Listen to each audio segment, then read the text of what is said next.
Olá, crianças! Vocês estão prontos para mais uma aula de Geografia?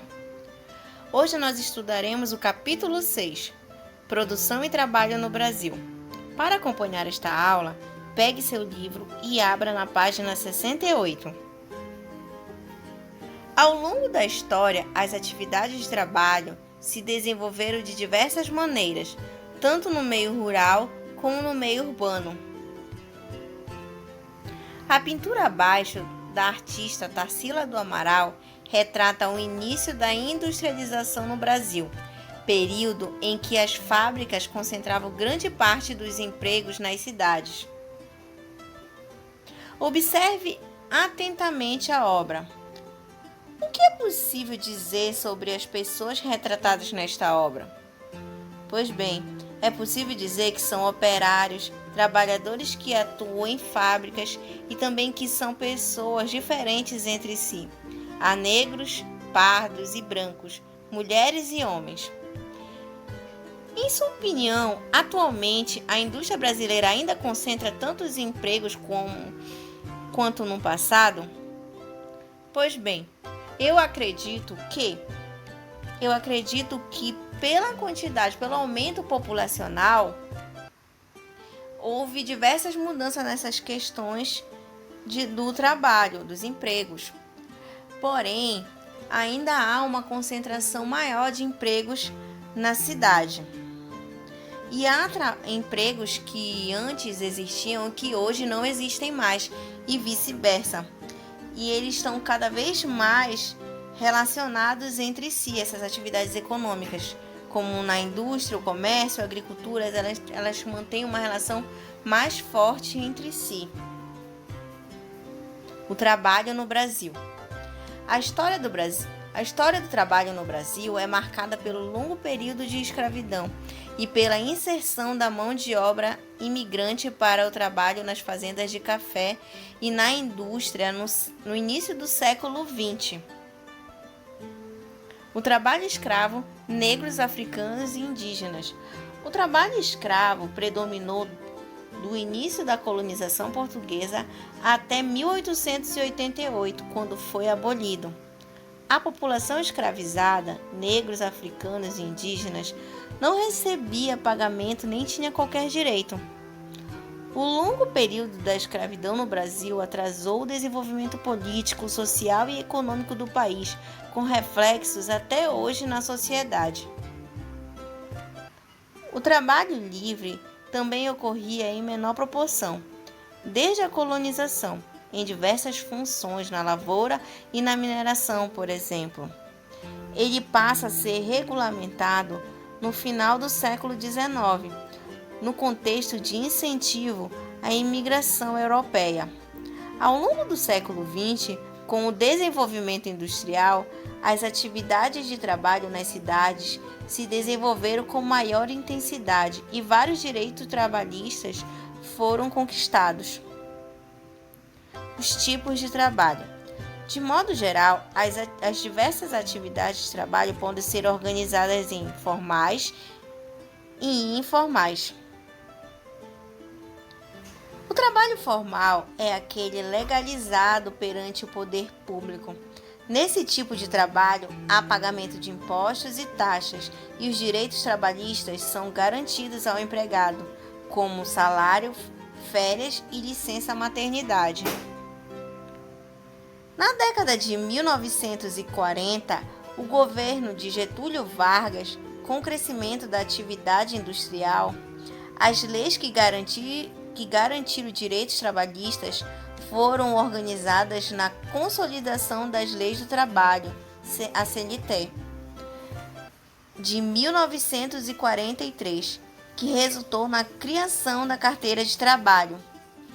Assim, a pessoa empregada, com base na assinatura da carteira de trabalho, passava a ser considerada um trabalhador formal, realizando determinada jornada de trabalho e recebendo um salário. Trabalhadores autônomos. As pessoas podem ser contratadas e trabalhar em empresas públicas ou privadas.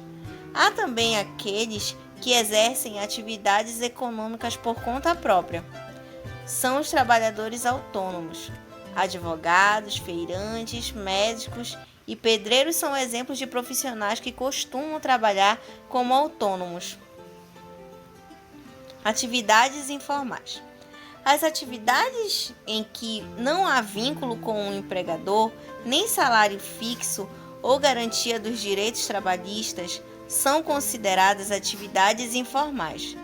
Muitas pessoas trabalham nessas condições devido à dificuldade de encontrar emprego com carteira assinada. Inclusive, muitos trabalhadores autônomos são considerados informais os trabalhadores autônomos que não pagam impostos regulamentados por lei. No meio rural brasileiro, grande parte das atividades é realizada informalmente. Por exemplo, são comuns os acordos verbais para o trabalho da colheita em determinada época do ano. Depois, os trabalhadores são dispensados. Trabalho doméstico. O trabalho doméstico geralmente é realizado de maneira informal, como é o caso de diaristas. Porém, também pode ser realizado formalmente, com pagamento de salário e garantia de direitos. Realizado em milhões de lares brasileiros, o trabalho doméstico é um dos fatores de dupla jornada, condição que atinge principalmente as mulheres, que historicamente foram encarregadas do cuidado com o lar. Na dupla jornada de trabalho, as pessoas exercem suas atividades de trabalho remunerado, ou seja, pago, em um período do dia e realizam as tarefas domésticas em outro. Trabalho infantil. No Brasil, é proibido o trabalho infantil, aquele exercido por crianças e adolescentes com menos de 16 anos de idade. O Estatuto da Criança e do Adolescente, o ECA, criado em 1990, é uma lei cujo objetivo é garantir direito às crianças e aos adolescentes. Segundo o Estatuto, as crianças têm direito de brincar e a estudar e não devem trabalhar. Embora seja ilegal e o poder público tenha buscado combatê-lo, o trabalho infantil ainda ocorre no território brasileiro. Em muitos casos, as crianças trabalham para o sustento da família. Isso reflete a grande desigualdade no país. O trabalho infantil é um problema social gravíssimo, pois prejudica o desenvolvimento das crianças. Mais da metade das crianças que trabalham concentra-se no meio rural e dedica-se principalmente à atividade agrícola. No entanto, nas cidades também é comum ver crianças trabalhando. Mas por que o trabalho infantil é tão prejudicial às crianças e adolescentes? Bem, porque ele priva as crianças e os adolescentes do lazer, por exemplo, e os leva a interromper os estudos. O direito de brincar e estudar é fundamental para o desenvolvimento humano. Desenvolvimento tecnológico e trabalho.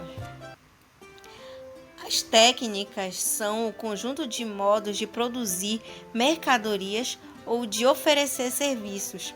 Elas passam por transformações em funções das inovações e são necessárias para todos os tipos de trabalho. Nos dias de hoje, o trabalho está quase sempre associado ao constante desenvolvimento de novas técnicas. Além do aumento no ritmo de trabalho e da substituição de parte de mão de obra humana por máquinas, o desenvolvimento tecnológico e científico propiciou o aumento da produção industrial e das trocas comerciais. Fez surgir novas profissões e provocou o desaparecimento de outras.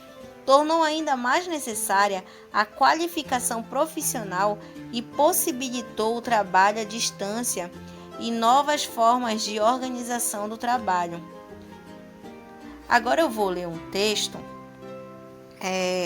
de Odin Gadon, do livro Para entender o mundo de hoje, os grandes desafios de hoje e amanhã. Eu irei ler um trecho da página 32. Em 2 séculos, sobretudo, nos últimos 50 anos, os progressos científicos transformaram a vida dos homens. Transportes, aviões supersônicos, trem-bala, comunicações, telefone celular, internet, medicina, diagnóstico por imagem, genética e robótica, e a vida diária, novos materiais eletrodomésticos congelados, novas fibras têxteis. Todo dia há uma série de inovações e milhões de pessoas no mundo, pesquisadores, engenheiros, técnicos, que trabalham em novas invenções. Se o progresso traz mais bem-estar aos homens, o desenvolvimento das ciências e das técnicas não acontece sem riscos. Riscos para o equilíbrio da natureza, riscos para o equilíbrio das sociedades, transformando radicalmente as formas de trabalhar. O progresso pode provocar desemprego para alguns e estresses naqueles que têm trabalho e precisam agir num ritmo cada vez mais rápido. Pois bem, você consegue identificar nesse texto que foi lido as mudanças na sociedade que foram influenciadas? Pois bem, aqui conseguimos identificar essa questão de viagens mais rápidas, comunicação à distância mais eficiente, diagnóstico de doenças mais precisos e produção industrial mais rápida, praticidade nas atividades domésticas, entre outros. Pois bem, essa foi a nossa aula de geografia. Espero que tenham gostado. Até a próxima e bom estudo!